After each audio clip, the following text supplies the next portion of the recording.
there's good old Queen Elizabeth, who's been on the throne for 50 years, and Victoria came before her, and that country's doing okay, right? They're still hanging in there. I think they'll be fine. But let's get back to the local for a second. Did you know that there are only 5 statues of real women in New York City? Okay, and here they are. Golda Meir, Eleanor Roosevelt, Gertrude Stein, Harriet Tubman, and Joan of Arc. Right, 5 statues. Now there is stuff in the works to honor, I think Elizabeth Cady Stanton, and somebody else too, right? I think there's 2, no, just the one, Elizabeth Cady Stanton. Okay, so that's happening. But we do know that in Lower Manhattan, there is now Fearless Girl.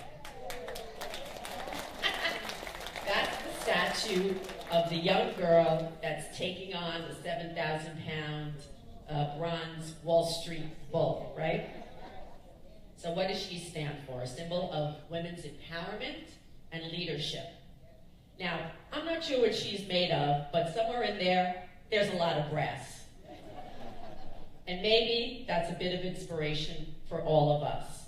So, our honorees have sure shown that they've got a lot of brass in their professional career, so let's give them a round of applause. So let's begin our program with that, an invocation from the Reverend Gilda Anderson of Thessalonia Baptist Church, the church that has been part of the Bronx since 1919. So please welcome Reverend Anderson.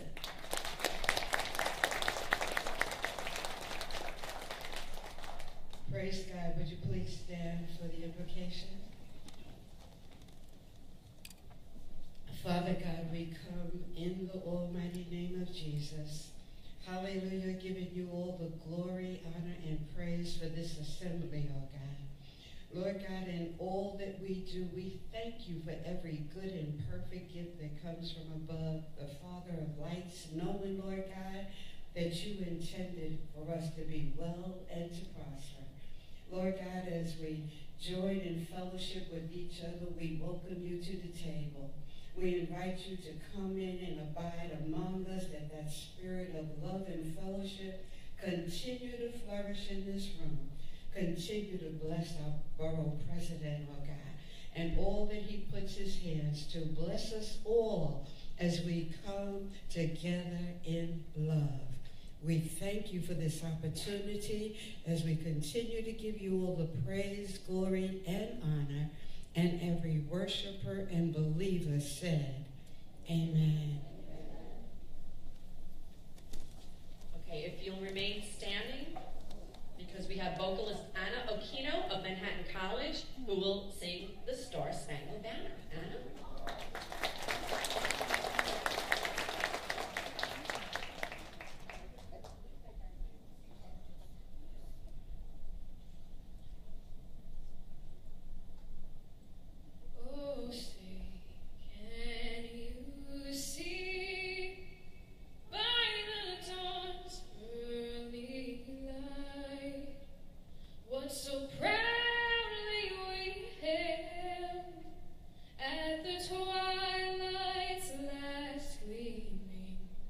Whose broad stripes and bright stars through the perilous fight, o'er the ramparts we watched, were so gallantly streaming, and the rockets' red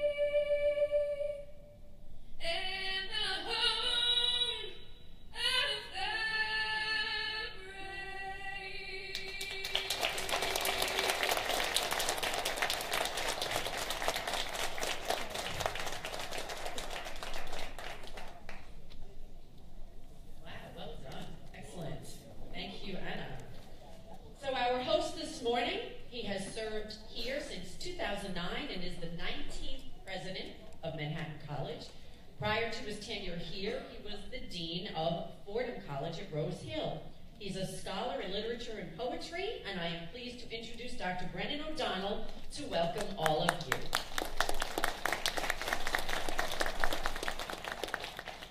Thank you so much. Good morning to everyone and welcome. It really is an honor for Manhattan College to be part of this great event, recognizing the amazing contributions of these distinguished honorees we have here this morning, and of all women in our communities who work so hard and so effectively to make our communities better and stronger. We are, of course, honored to have our borough president here with us here today and to stand with him in support of all of the inspiring work in our borough and city being carried out day by remarkable women in our midst. I've heard Mr. Diaz say on many occasions, I've heard him express the sentiment that we here at Manhattan College heartily endorse. When women win, we all win. Another version of that we like to keep present among us in our thoughts here is that we need the talent of everybody to solve problems, the tough and difficult problems that we face as a society, to advance the common good, and to get the job of building community done. Exclusion is not just wrong, it's a bad idea if you have hard work to do. And we all have hard work to do. Here at Manhattan College, we are proud for 165 years to have been a door of opportunity, and since 1974, a door of opportunity that included women.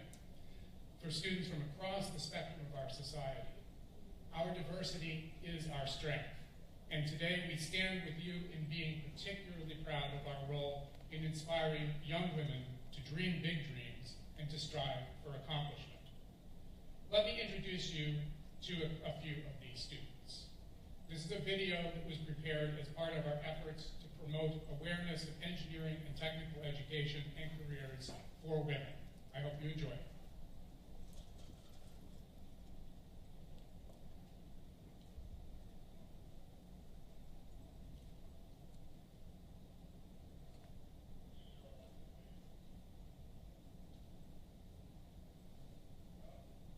A woman versed in technology. Sorry, Dan.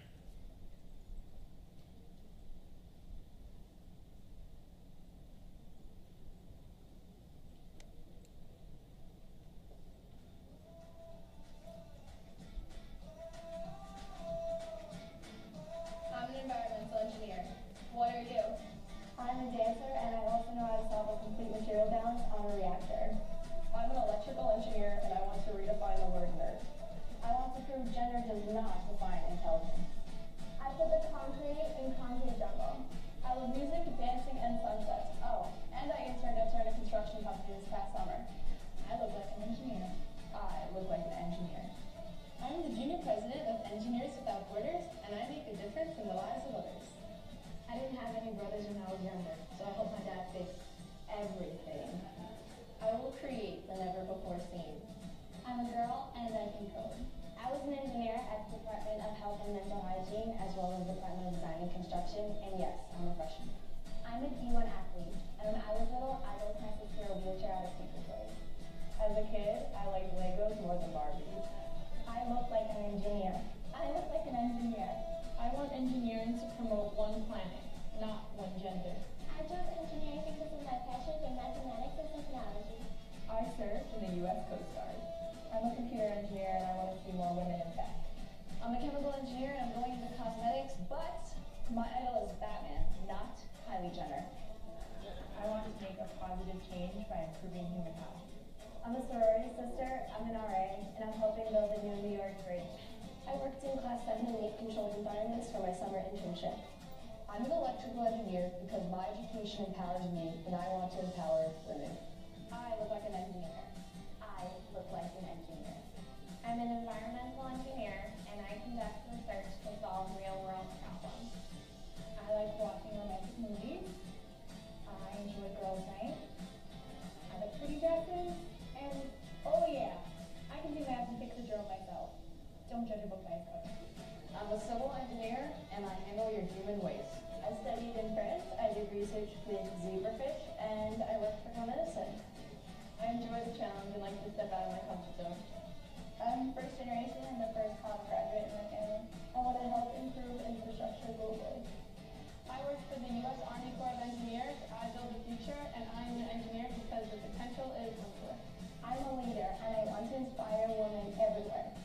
I trust I'll change the world. I'm an electrical engineer. I spark the change. I look like an engineer. I feel like an engineer. I look like an engineer. I look like an engineer. I look like an engineer. Because in 8 months, I'll be one. Thank you, MC.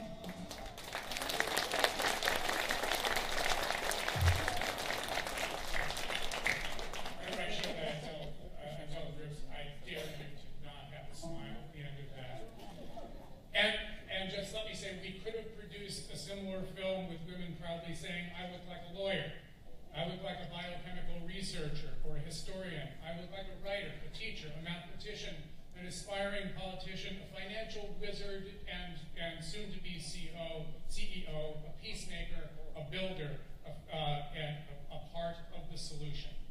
When women win, we all win. Welcome, congratulations to our honorees, and thank you for all you do to build the future of this great city, this great borough, and this great country.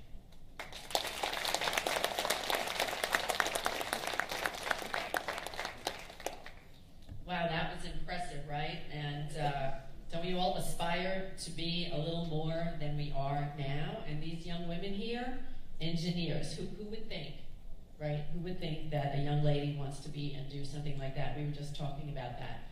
That, you know, women who know the math and the sciences, that there are jobs out there.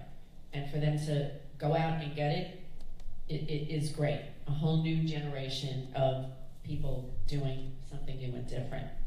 Well, now, we're going to welcome the person who will introduce the honorees. He's held public office since 1997 when he served in the New York State Assembly. He's currently serving his second term as Bronx Borough President, winning that term with 89% of the vote in this borough.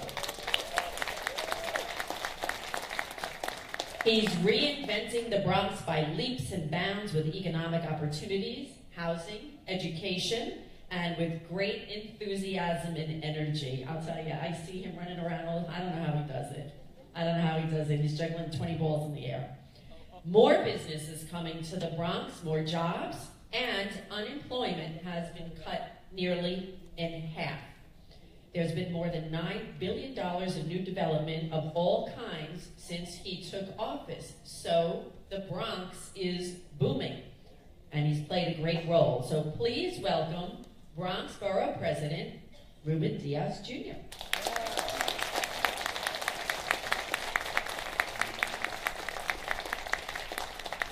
Good morning, everyone. How are you feeling today? First of all, let me just say that Juliet Papa is a wonderful ambassador for the Boogie Down Bronx. I know that, yeah, let's give a strong round of applause. I know Sarah said earlier that if you give her 22 minutes, she'll give you the world. But even more incredible, the Bronx gave Juliet Papa, gave them to the world. And the world is better for it. Young ladies from all walks of life, whether they're from the Bronx or not, can now know, because of the work that you have done, because of all the different personalities that you've interviewed, because of all of the issues that you put out in the forefront, young girls know now that they can do the job, they can do it even better than men, and they can do it in 22 minutes. Let's give Julia Power a strong round of applause. So President O'Donnell, it's a great pleasure to be here at your campus. It's a great pleasure to be a partner in all of the great work that is happening here. It is my first time in this building, and this is a wonderful venue, isn't it, everyone? And so not only do we want to thank you, but we also want to thank the Manhattan College Jazz Ensemble back there for all of the great work. Let's give them a strong round of applause. For those of you who represent different organizations and institutions, look at this space. It is great. Also, the food was catered by this campus as well. So, yeah, that's good to know, right? I've been joined today by some of my partners in government. I want to thank you all for coming here today. Of course, the person who's with me at Borough Hall, who is, well, I'm actually her sidekick. She has a great energy. She has been giving of herself to the Bronx, bettering the Bronx for many years, and she has energy beyond belief. She makes many of us feel ashamed because she can run circles around us. That's none other than the Deputy Borough President, Loretta Green. Thank you, Madam Deputy. We also have representatives from the governor's office. We have Natalia Fernandez, representing Governor Andrew Cuomo. Thank you. Giovanni Brooks, representing the Speaker of the New York State Assembly. Paul Hasty, thank you, Giovanni. We have Danielle Jones, representing the New York State Comptroller, Thomas DiNapoli. Representing Councilman Andrew Cohen is Kate DeBold. Thank you, Kate. Where is Marlene Cintron? Marlene, is she here? Marlene Cintron, President of the Bronx Overall Economic Development Corporation. Let's give a strong round of applause anyway. She's doing a great job bringing business here. The female district leader of the 80th Assembly District, Andrea Siegel's with us. So I really want to get right to the program, but you should know this. There is a lot that perhaps I give too much credit for with regards and as it relates to the development of our borough, the infrastructure, when it comes to the progress that we made in the area of economic development and job creation, everything from 54 million square feet of economic development, 25,000 and counting units of housing since I've been here, the restoration of our public parks. One thing you should know, that the only reason, not the only, one of the main reasons why we are at this place as a borough is a fun fact, an important fact that not too many people know. In the state of New York, there are 62 counties, and we are the only county where the majority of the residents are female.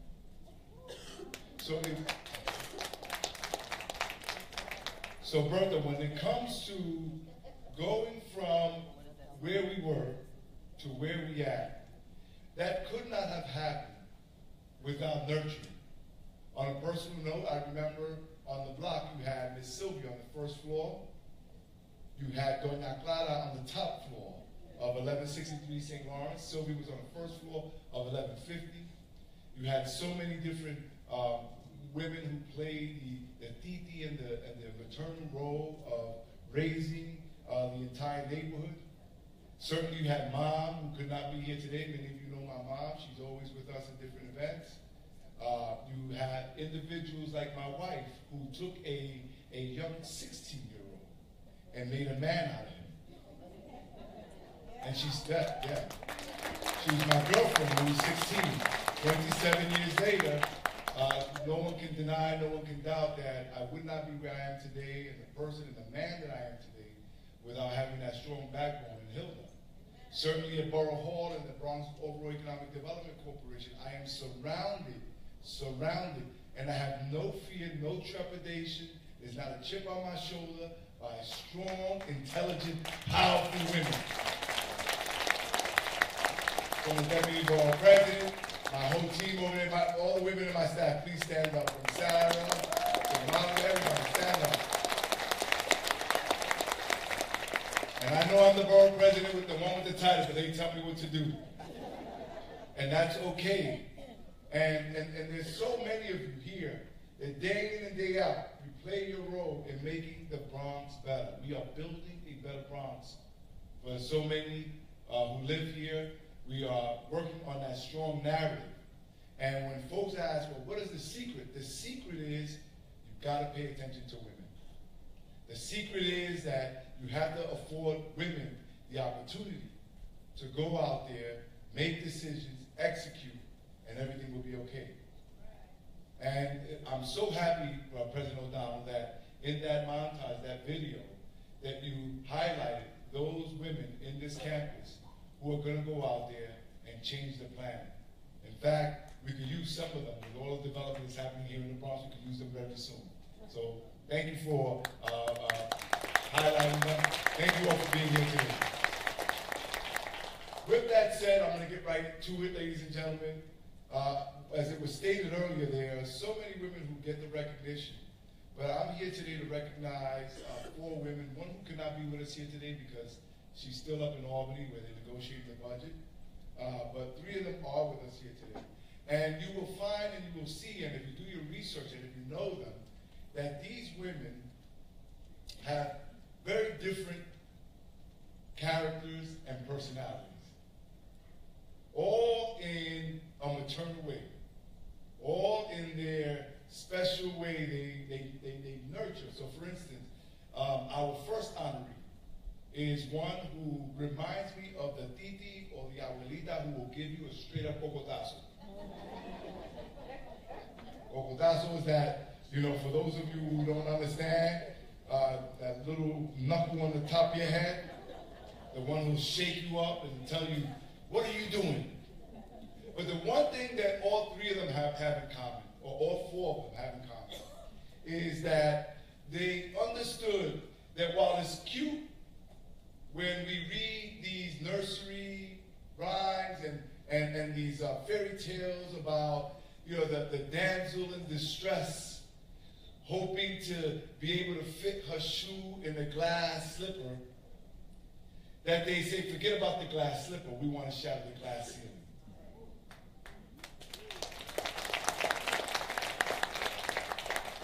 Our first honoree is Bertha Lewis. Bertha Lewis, and if you don't know, you better ask somebody, is a tireless activist and community organizer for over 25 years.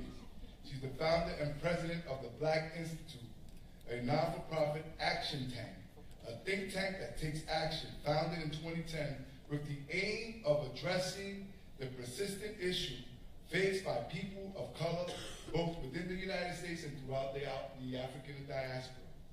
The former CEO and chief organizer of ACORN, which is an influential national organization that mobilized urban communities at the grassroots level and fought for their needs for over 40 years prior to her doing the Black Institute. Bertha has long been a progressive voice in New York City and New York State politics and in national politics.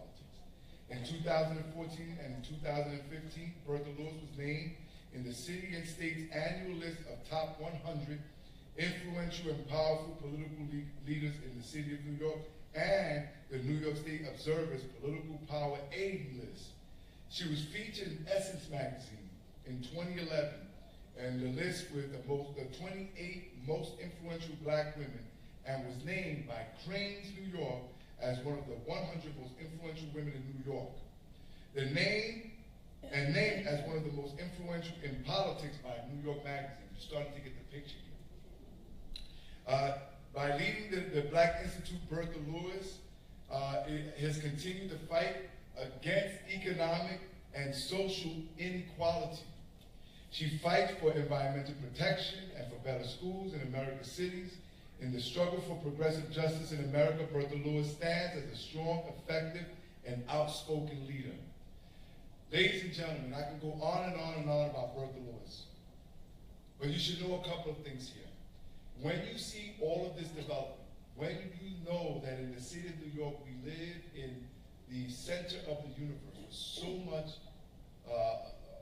economics going on here, we have Wall Street here, we have so many billions and billions of dollars in transaction every single day. The question becomes, how and who is making sure that those resources and that conversation of finances and the markets and business to women-owned businesses is going to finally get to business owners that are women. How are women going to finally, and minorities going to finally be at the table, not only at the table, but getting a piece of that pie? It is important. We can continue to march, and we should, and we can continue to rally around social economic issues. social issues, around social issues. But economic issues are something that we need to be focused as well. And as elected leaders, no one keeps us more focused on this than our first honoree, Ms. Bertha Lewis. How we welcome.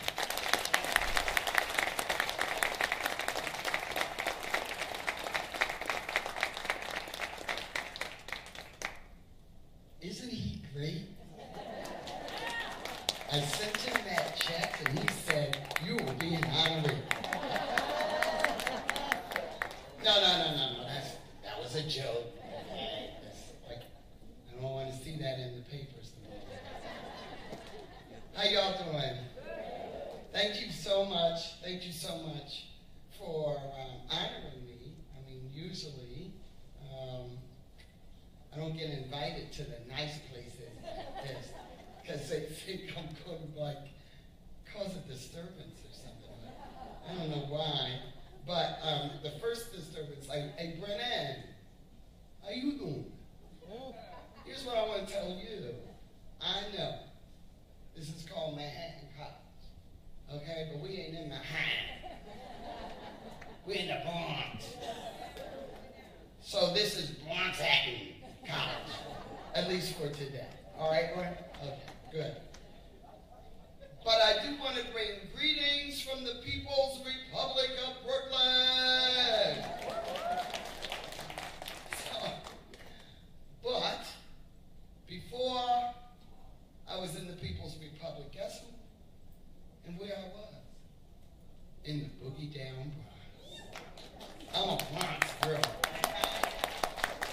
And that's where I think I got my grit and my brass, actually right here in the Bronx, 136 in Cypress. I moved into that building. I was producing in a theater, and I went home because my neighbor called me and said, Bertha, there's men here with guns, and they want to evict us. And I left the theater that day and never went back, and I wound up here. And that was a time when the Bronx was burning. Late 70s and 80s. Yeah, that's how old I am. I just had a birthday on Monday. So give it up for the old girl. But it was no joke. Crack files everywhere. But you know what? As our borough president said, it was the sisters that was doing it for the Bronx. We stayed, we fought, and now everybody want to act like they came from the Bronx. So the Bronx went from burning to balling. We ballers now. And we should all be proud of that because it was a struggle. I've known your borough president for a very long time. And I really was honored because Ruben honored me when I was organizing in the Bronx and in Brooklyn and in Manhattan, in the projects, just figuring out what politics was about. Your borough president trusted me to help him one of his first political campaigns. And he won't tell you, but back then, everybody was not enamored of this young upstart. Who did he think he was? And where did he think he was? And he better get back. Because he was a little bit too brash to go to Albany. But I want to say before everybody here today, I saw it, and I won. And I was right. So I know, you heard this long litany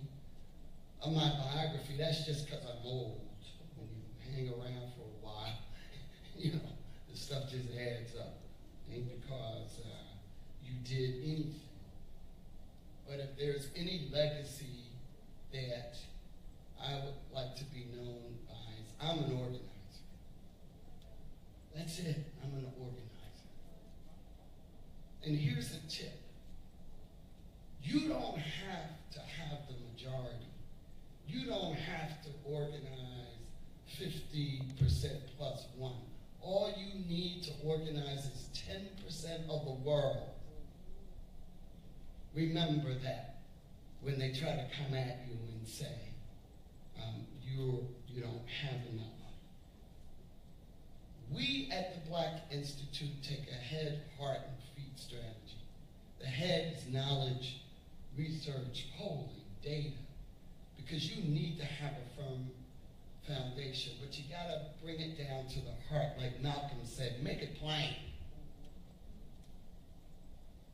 To do legislation and public policy, but you know, none of that means anything if you don't connect it to the feet, to the grassroots, and move it. So we say, and I may be the only one up here because I don't care. I like a fight.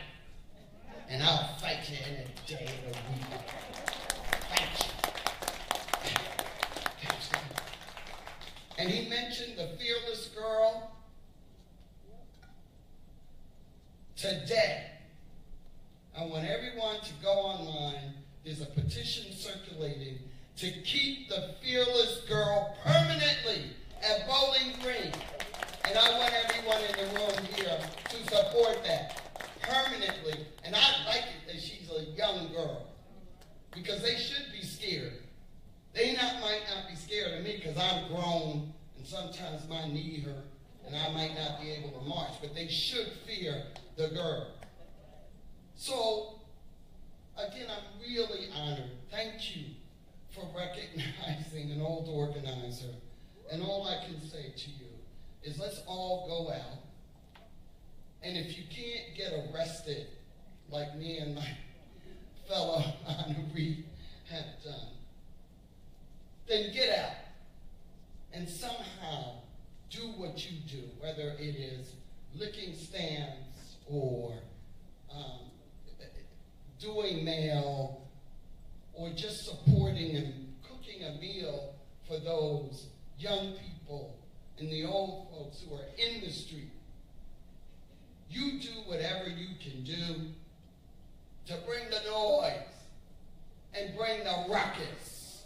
And yes, because girls run the world. Thank you.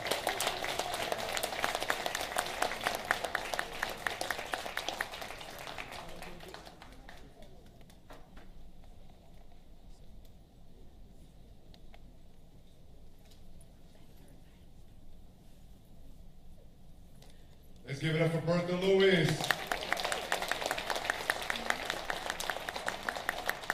So our next honoree, I said they had different personalities. This is the type of personality, or she has the type of personality like the cool aunt that you could always turn to, that you could hang out with, that you could talk to and express yourself in a way that you couldn't with your mom or even with siblings. But not only was she cool, but the aunt that had the experience to at least point you in the right direction, and every now and then also check you and let you know when you could be doing better, when you need to go, when you're headed down the wrong path. And so that's how I view Annabelle Palmer. Annabelle Palmer has been a friend, an ally to me for over a decade now. When she became the councilwoman, I was the assembly member. And she has worked to improve the district, not only the people who live in the district, but the lives of everyone in the Bronx and beyond. She's been certainly drawing on her definitive struggle with poverty. She's been fighting for workers' rights. She comes out of labor. She is a single mom, was a single mom when she first started out. She has a powerful and amazing story I know that she wants to convey and tell you that story here today, so I won't steal her thunder, but what I do want to say is, I remember when she first walked up to me, and at the time, we felt that the elected official in the area was less than desirable. Somebody who was not out there for the interest of the community. And I remember seeing her at her son's graduation, and she came up to me and said, "Hi, my name is Annabelle Badman, and I'm going to be your next city council person." And she was so sure, she was so definitive of herself, and I know that the reason why is because she knew that she could relate based on her story. I'm honoring her, and I don't usually honor elected officials in my borough, and maybe I need to do more of that. But the reason why I'm honoring her is because she is term limited this year. Annabelle cannot serve in the city council after this year. And so, for me, this has to be a way for us to say thank you, Annabelle. This is a way of saying thank you for everything that you've done, from restoring our public parks.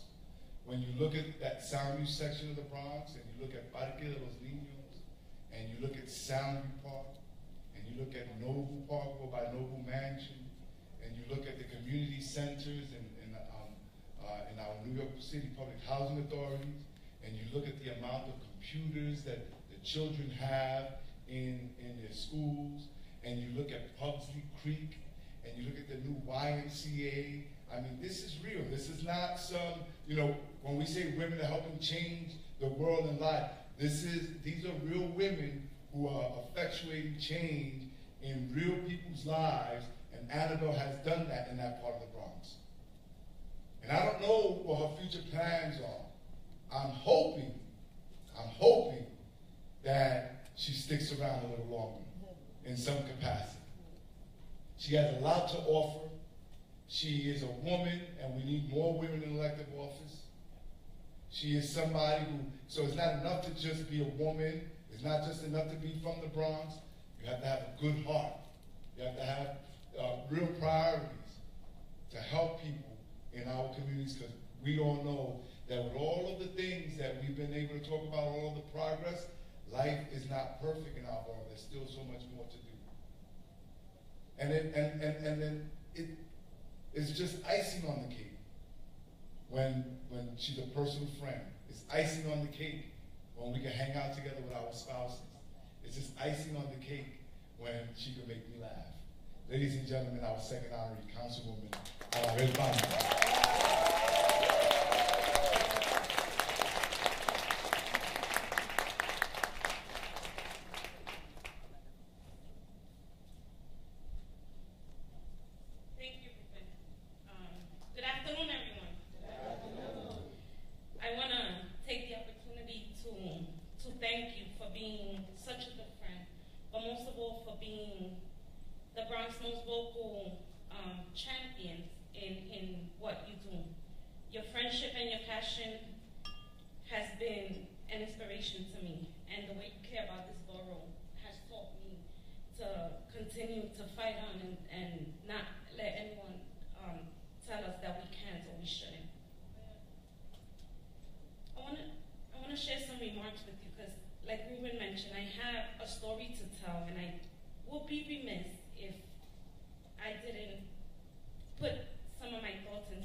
Every day I wake up and I prepare myself to enter City Hall and work on behalf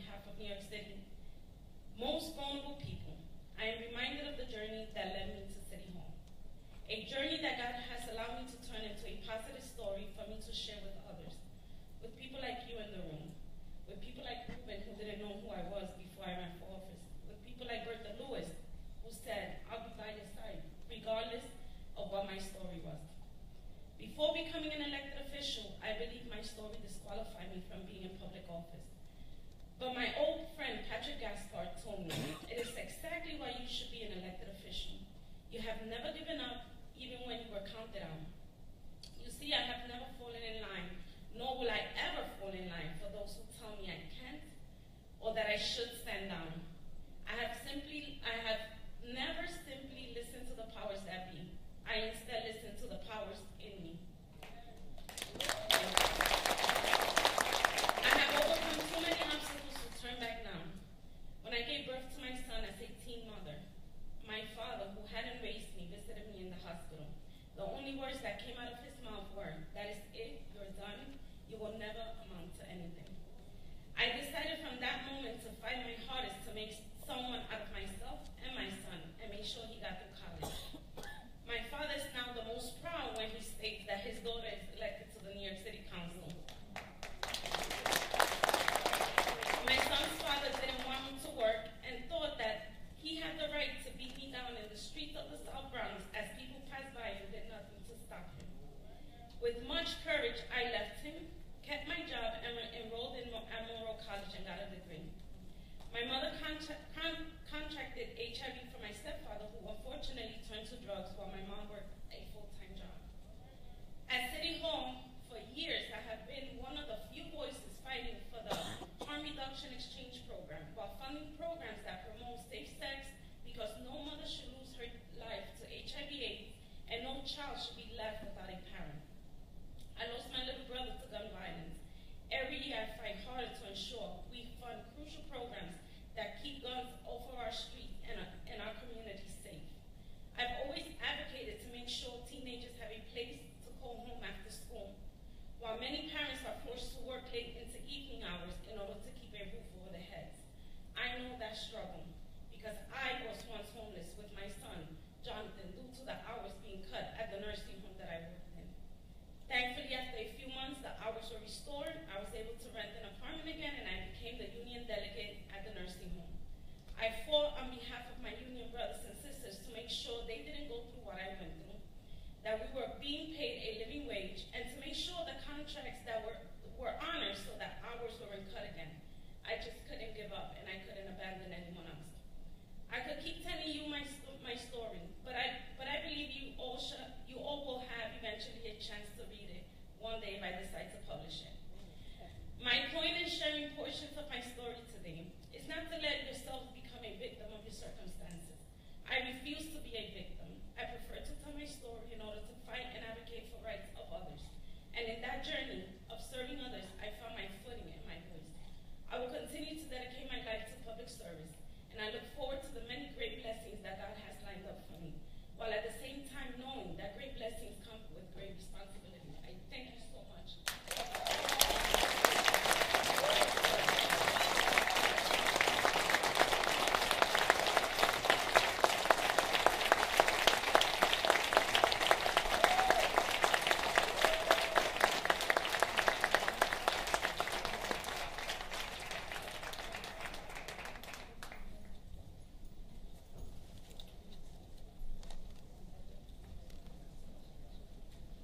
Give it up for the councilwoman out of West Palma.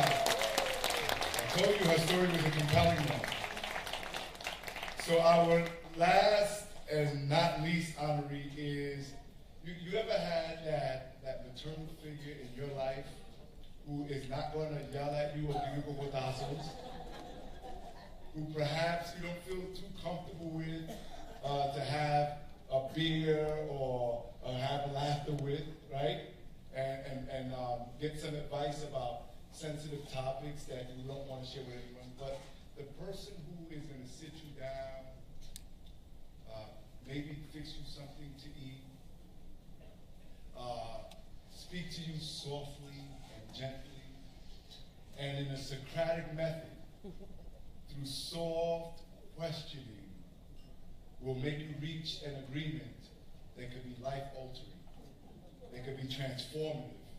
That all of a sudden, without giving you the answer directly, you sort of walk away like, wow, that's what it is I have to do. Many of us have that figure in our lives. Milagros Otu, Milagros Baez Otu. Many of us know her affectionately as Millie. Has an amazing biography. But I want to say this, that when you speak of the Bronx in yesteryear, with all of the trials and tribulation and the burning down of buildings that we went through, when you speak of coming up and really getting to where we are today, the biggest challenge that we have faced, and that I face as the borough president, is making sure that the spirit of Bronx is intact. That the mentality is such that people feel that they deserve better. Because the one single thing that they did more than anything else to us as a borough is that they made people feel like, maybe I don't deserve better. If it's good, maybe it's not for me. You know, after all, this is just the Bronx. And so there have been different people. If you look at, again, from our honorees, you have people like Dr. Rosa. Dr. Rosa is a retired educator. She educated many of our Bronx kids. Dr. Rosa's daughter was my kindergarten teacher, Miss Juan.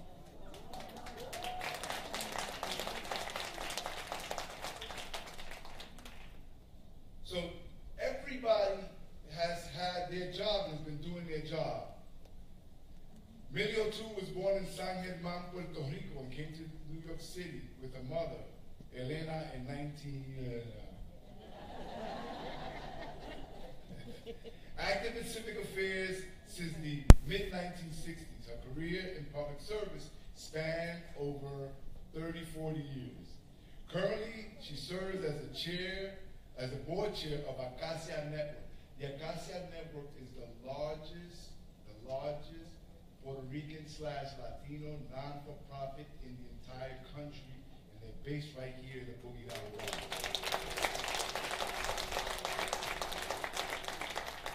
And she's also a member of the board on the Bronx Lebanon Hospital Center, as well as a founding member of the 100 Hispanic Women National Incorporated, where she serves as its president. By a show of hands, any members of the 100 Hispanic women? See that? Be careful. And she continues her active participation as the president emeritus. Prior to her retirement from public service, she served in the Giuliani administration as Deputy Commissioner for Administration for various New York City agencies, including the Department of Probation, Human Resources Administration, and Office of General Services. The first woman and the first Puerto Rican appointed by Governor Mario Cuomo to the position of Deputy Commissioner for Operation for the New York State Office of General Services, where she served from 1986 to 1995. Millie is the recipient of various honors and awards for her community service and her professional areas of expertise. She holds a degree in management of human resources. She resides in the Bronx and Columbia County, New York, with her husband, Jamie. They are parents of 3 children and proud grandparents of 6 grandchildren and a great-grandchild. She is a maternal figure. She is silent and effective. She is active. She is stealth. She is one of those individuals that if you are a young woman who has found success coming out of the Boogie Down Bronx, you should know her name. Ladies and gentlemen, our final honoree, Milagros Baez Otu.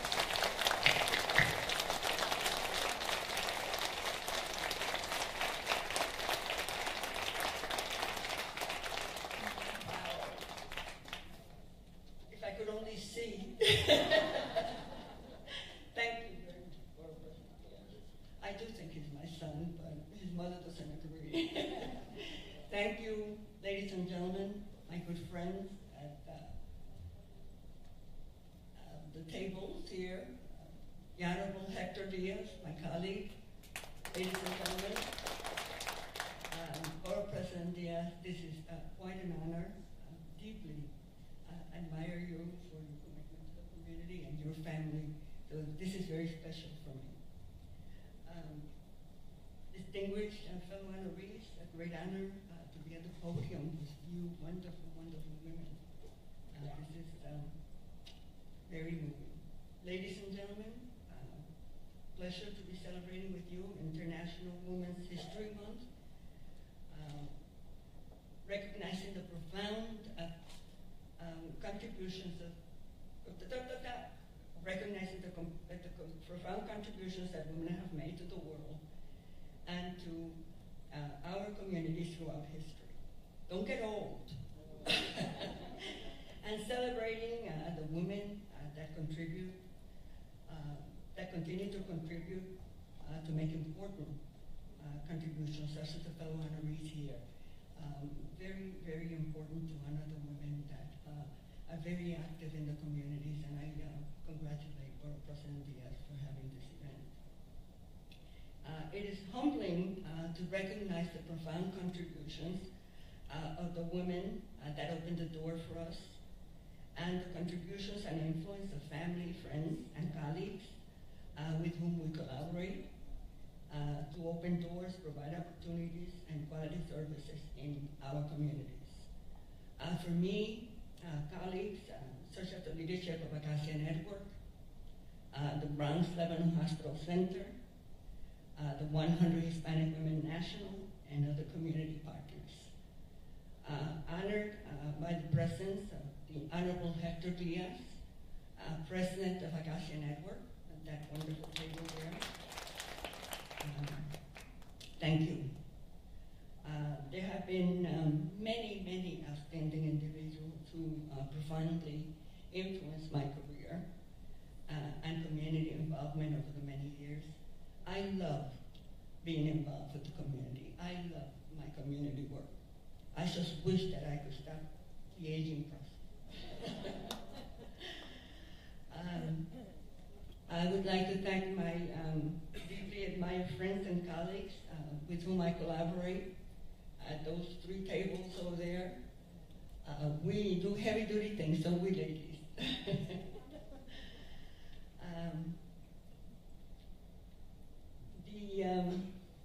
Thank you to Olga Luz Tirado and Sandra Sanabria from Borough President's office.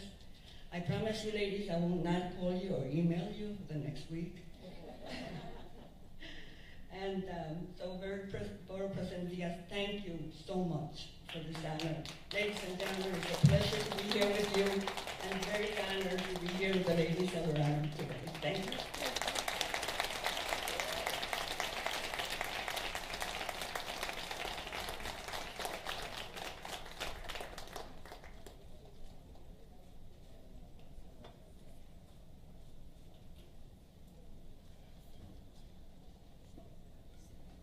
Let's give it up for Millie, Annabelle, and Bertha Lewis. And of course, to Juliet Papa, I want to bring her back up. I just want a message for the men.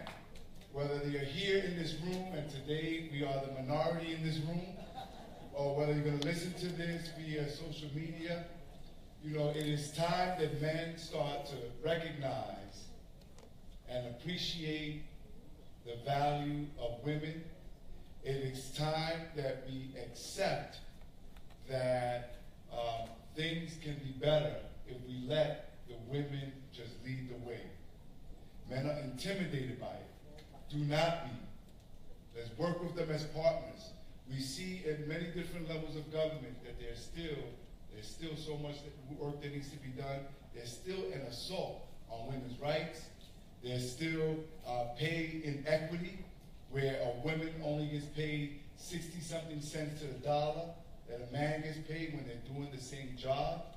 We still see that when a man had a particular title and the women and that man leaves that title, a woman will get replaced in that title. That's not enough. A lot of times a woman will get replaced, but not at the same pay level as that man. You see women be deputies of departments and agencies, and then when the man leaves the head of that agency, they go and get another man instead of having the woman who is a deputy, who understands it better, and has been there longer than the person that they are replacing that man with. We need to march with our women. When you see that millions of women, like we saw earlier this year, millions of women, not only just in New York City, but throughout the nation. Men, we need to go out there, and we don't have to have the microphone. We don't have to take the stage. We need to go out there, and if it's cold, we need to freeze our butts the same way the women do that for us. When women run for office like Hillary Clinton did, we need to vote for them the way women vote for us. When women are out there putting up posters and making telephone calls and supporting our candidacies, we need to do the same thing the way they do for us. And so as a borough president of the Bronx, a borough and the county with the most women, in terms of population, with the majority population of women, I'm here to say thank you to our honorees, but thank you for the hundreds of thousands of women who are out there, whether you're making life better just for your child, or whether you're a principal, a lawyer, a judge, an elected official, whatever it is, thank you, thank you, thank you for making the Bronx and therefore New York City better. God bless you all. Y que viva la mujer.